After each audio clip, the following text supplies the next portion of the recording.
हमारे साथ शरद शर्मा जुड़ रहे हैं। शरद, मुझे बताएं कि ये जो फैसला है कि अरविंद केजरीवाल कैसे इस फैसले पर पहुंचे कि वैट को कम करने के अलावा रास्ता नहीं है, तब जबकि केंद्र की सरकार के जो टैक्स हैं वो लगातार जस के तस बने हुए हैं, बड़े भी हैं। समस्या ये हो रही थी कि आपको याद होगा जब कोरोना काल चल रहा था, अब से करीब 2-2.5 महीने पहले, तब दिल्ली में वैट जो था वो बढ़ाया गया था, क्योंकि उस समय सरकार के पास पैसा नहीं था, हालात बहुत खराब थे। तो डीजल और पेट्रोल दोनों पर ही 30-30% जो वैट था वो कर दिया गया था,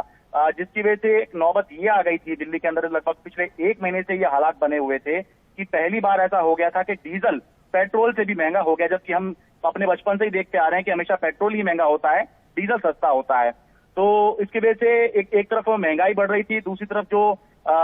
डीजल की सेल थी वो भी कम हो रही थी। और ये हो रहा था कि दिल्ली के आसपास के जो इलाके हैं, जैसे गाजियाबाद, नोएडा, गुरुग्राम, फरीदाबाद, लोग यहाँ पर जाकर जो है डीजल ले रहे थे, क्योंकि यहाँ पर कम से कम अगर आज की हम बात कर लें तो गाजियाबाद में दिल्ली के मुकाबले जो डीजल है वो 8 रुपए 26 पैसे तक जो है वो महंगा है। तो वहां के जो पेट्रोल पंप हैं वो इसी बात को एडवर्टाइज भी करते थे कि दिल्ली सस्ता हम डीजल बेच रहे हैं। तो एक तरफ महंगाई भी बढ़ रही थी, दूसरी तरफ जो सेल थी डीजल की वो कम हो रही थी, और सरकार को जो रेवेन्यू आना चाहिए था, जिसकी उम्मीद थी, वो भी सरकार को शायद कम आ रही थी। जिसके बाद अब क्योंकि हालात अब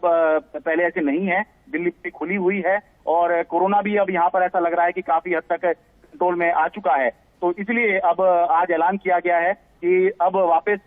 जो दिल्ली के अंदर डीजल होगा वो पेट्रोल से सस्ता ही मिलेगा। और लगभग ये मान के चलिए कि अब दिल्ली और एनसीआर में जो डीजल का रेट होगा वो लगभग बराबर होगा, यानी कि लोग जो हैं अब